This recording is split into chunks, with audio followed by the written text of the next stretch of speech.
Good morning. Welcome to the Tale 3 Cabins. We've had our hybrid camper now for a little over 2 years. We put over 15,000 miles on it. Probably stayed inside of it a combined of 5 months when you string all of our trips together. And I thought I would go over some of the pros and cons of a hybrid trailer if you're thinking about going out and buying one. Now, what makes this hybrid is basically it's hard-sided. It can be like a hard-sided travel trailer if it's all closed up, but it's expandable. You can fold down the back and you can fold down the front, and you can make 2 queen-size beds. Also, you can turn this table here into a bed and a fold-out couch. So it'll sleep up to 6 people, but it's very compact when it's all folded up and put together.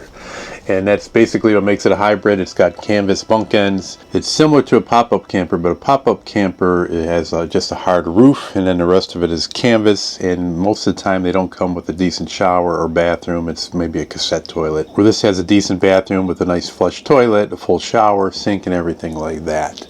But there are pros and cons to owning one of these, and I just wanted to go over 5 of each. So pro number 1 would be that these are generally lighter weight than a regular travel trailer. One of the reasons they're lighter weight is because of the canvas bunk ends. Most travel trailers are all hard-sided. They have a dedicated bed, and they weigh somewhere between 5,500 to 9,000 pounds if you're thinking about towing it with a half-ton pickup truck. Now, this weighs around 5,400 pounds when it's totally empty, and the tongue weight is 750 pounds, and it is possible for you to tow this with a good size SUV. Doesn't necessarily have to be a half-ton pickup truck. If you're going to be putting a lot of miles on it like we are, though, I would recommend a half-ton pickup truck.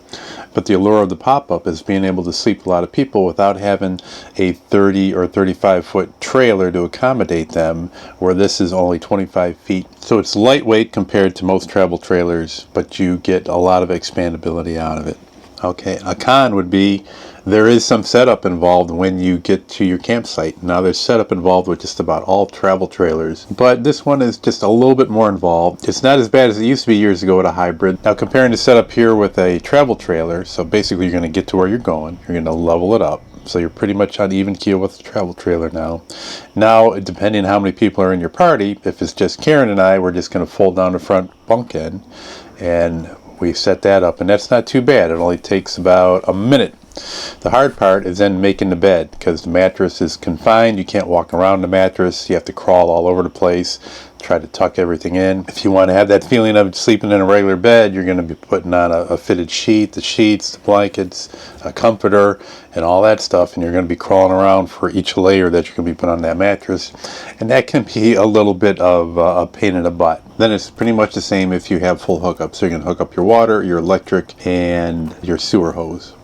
Pro number 2 is that this is expandable. So if it's just Karen and I, we just fold out one end.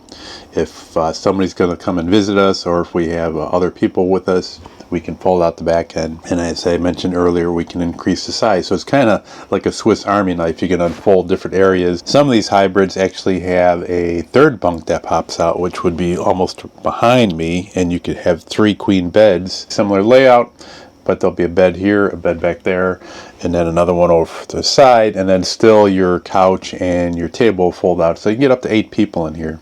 Be a little bit crowded, I think, especially if everybody's got their own gear and clothes and everything like that. But it's doable, and a lot of people use it in that manner.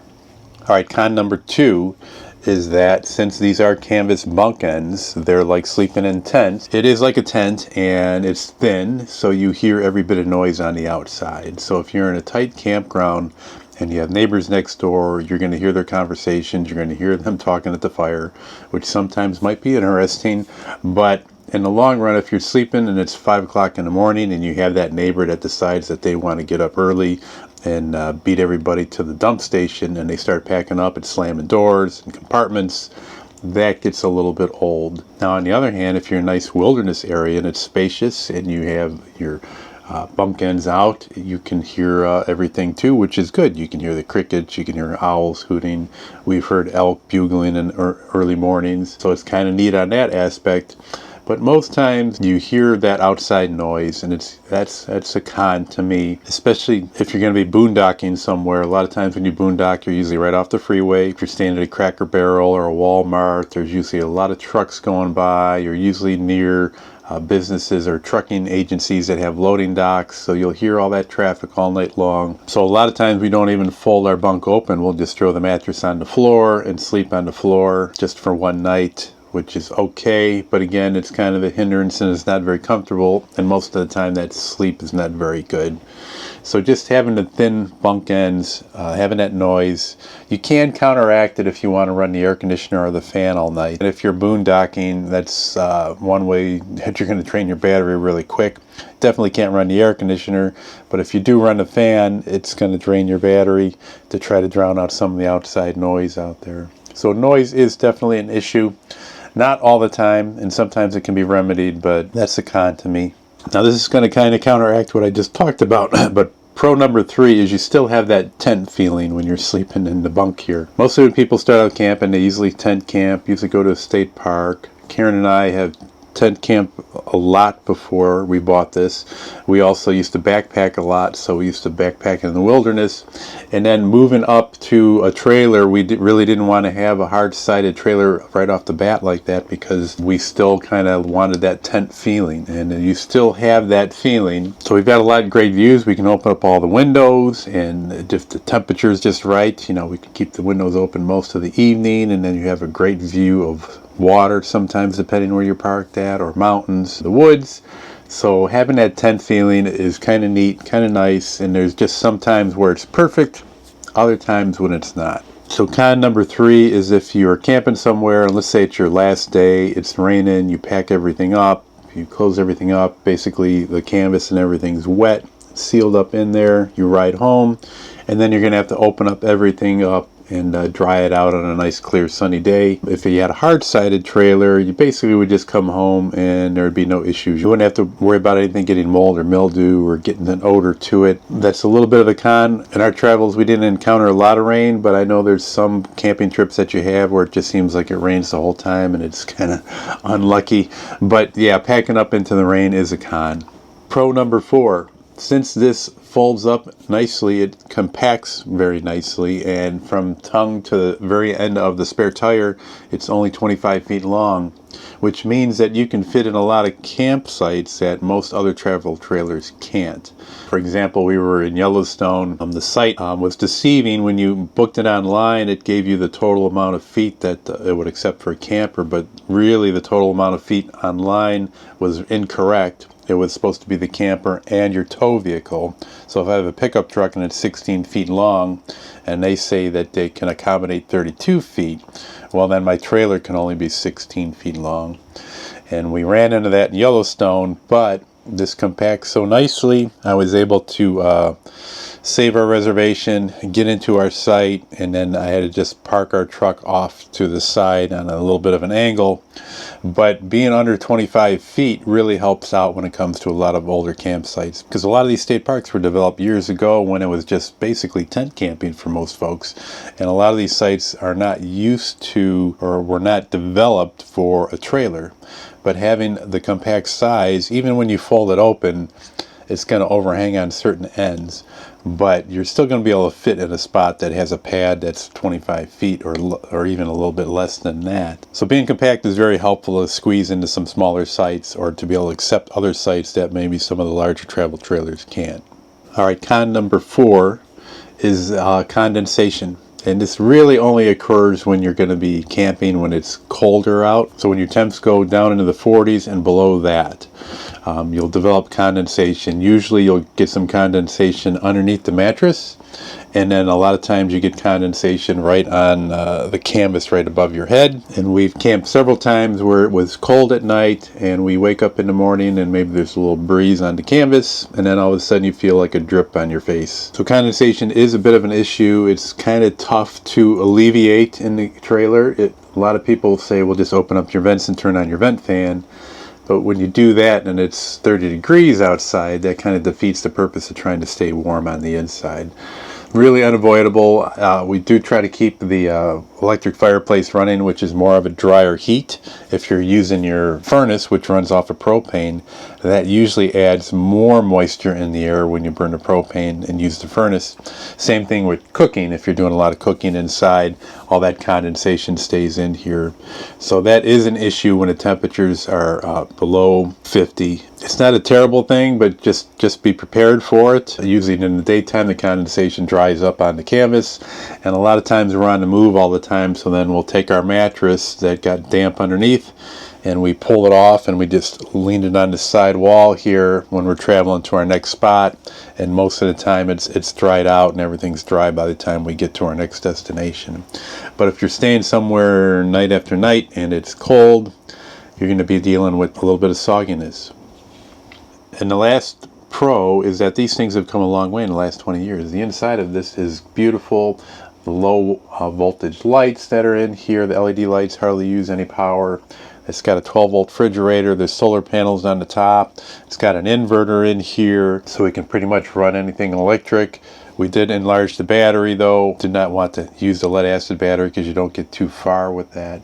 But just all the amenities in here. The bathroom, the shower, a 6-gallon water heater that can either run on electric or propane. So if we're boondocking, Karen and I can boondock for a good 5 days comfortably, and that would be taking a shower in the evenings and just living normally without having to be hooked up to anything. Our tanks are large enough. This has a 54-gallon water tank, a 30-gallon gray tank, and a 30-gallon black tank. So when you compare this to the hybrids that were built 20 some years ago, and this is a rockwood roo, and our neighbor across the street also has a rockwood roo, but his is about 20 years old, and it's different. It's very cramped, it's confined, it's dark, there's not a lot to it, not a lot of amenities to it, and it doesn't seem like I would be very comfortable in theirs compared to this one. Well, it's very spacious when you open it up. It just feels kind of homey, and we never really had any issues in here being cramped or confined. Another con is weather extremes. Now, our very first trip, we took this on about an 8 to 9 hour drive over to the Outer Banks in North Carolina. And we had just sustained winds there for the whole time we were there, basically. Very windy, and with the canvas sides, the canvas just kind of flapped constantly. It freaked our dog out all the time. She was hiding underneath this table, and she wouldn't sleep. She'd jump on the bed, jump off the bed, just constantly nervous. And we ended up just folding everything up for a couple nights just to have a more quieter, less weather impactful evening and sleeping on the floor.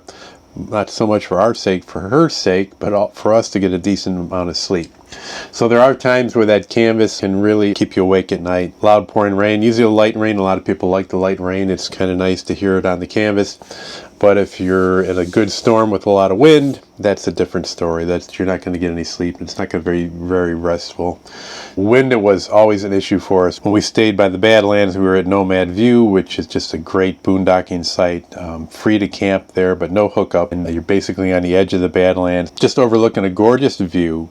But there are times where you can get a good wind coming off of that area too. So we had some pretty windy day the first couple days we were there. We ended up closing up the bunks and just making everything hard-sided and sleeping on the floor just because of the wind. We did have 1 or 2 days there where it subsided and it was not bad. But weather extremes with canvas sides can give you some sleepless nights. You also want to be concerned about being over trees and tree limbs. If a tree limb were to fall on top of the hard-sided roof here, and it might do some damage. It might ruin one of the vents. It might dent up the air conditioner. It might even dent the roof a little bit. But if a nice sized limb were to fall on the canvas end, you'd be worried about it coming through that canvas. It only has one little support pole in the middle, and it's possible that it could be injured if a good sized limb were to come down on the canvas bunk ends while you're sleeping in there. Another thing to watch out for with your hybrid campers, if you're camping in an area where it's pretty tight in there and your neighbors are close together and they got a good roaring fire going, and maybe they're putting boxes and burning other stuff, and embers is just flying up in the air and just the wind's blowing just right, you want to be concerned about your canvas bunk edge. You don't want any of those embers falling on the canvas itself. But that's one other issue I would be concerned about that I really didn't have have on the list, but I just thought I would throw it in there because we haven't encountered it that much, but once in a while we were a little concerned. We were watching which way the wind's blowing. You know, another thing is you'll get the smoke coming in a lot easier than a hard-sided camper. Hard-sided camper, if you're close to a campfire and it's smoky and the wind's blowing in that direction, you can pretty much close everything up and the smoke not be an issue for you. But with the canvas bunk end, even if you close the windows, you still kind of smell the smoke coming in. You definitely can't have a window open if you got wind in that direction, and then the smoke kind of stays in there for a while. It gets into your blankets and your sheets.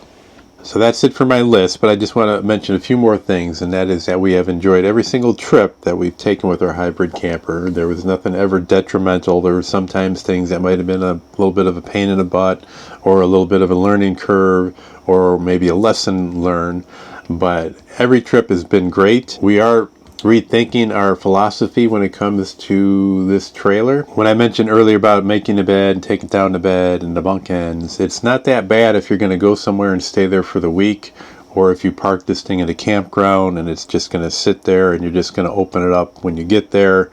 But if you're on the move, and that's kind of the way we use our trailer, there are some days where we move to a different spot every day. That is where pulling this out and making the bed gets to be a little bit of a hindrance. We are rethinking things. We are looking around at other trailers, and we kind of would like to have a bed that's just always made. So if we show up somewhere at 10 o'clock at night and we pull into a Cabela's or a Walmart and we just want to crash and then get up and go in the morning, the bed's already made. We just hop in the back and go to sleep rather than trying to set something up or throwing a mattress on the floor and sleeping on the floor. We're thinking about changing this thing out. I'll let you know what happens in the next couple of weeks. We're going to be taking a trip up to Michigan in the next couple of weeks. We're going to go up to the Upper Peninsula. But after that, when we start traveling, we pretty much have seen most everything in a radius of our area, you know, let's say 300, 400, 500 miles. Whenever we take another trip and we want to see something, our goal to see something new branches out further and further. And we won't be stopping as much. Our method of camping is going to change a little bit here. So we're going to want to get out of our perimeter where we've already seen stuff and then quickly get to a new area, you know, further out. If we wanted to go to Banff in Canada, well, we pretty much been through Wisconsin, and we've been through Minnesota, and we've been through South Dakota, but you know, we want to maybe go right to North Dakota. So we'll want to take a beeline maybe right up to North Dakota, so it's only stopping at night, quickly be on the move. And so our method of camping is going to change a little bit, and we thought that maybe having a hard side trailer would suit us a little bit better. So things might be changing for us here in the coming months, and I'll keep you posted on what happens. But for now, I just wanted to put that out there. If you're thinking about getting a hybrid camper, I hope some of this stuff helps you out. The more videos on stuff like this, the better, I think, because it helps you make that decision. And I just thought I would put our 2 cents in what we've experienced. And this is as a couple. It could be a little different if you have 2 kids or 4 kids, the way you camp. Maybe you're just going to go to a campground on weekends. Maybe you're going to take one big summer trip for 2 weeks every summer and go somewhere new. But I just thought I'd share with you the way we used a hybrid and what our pros and cons are.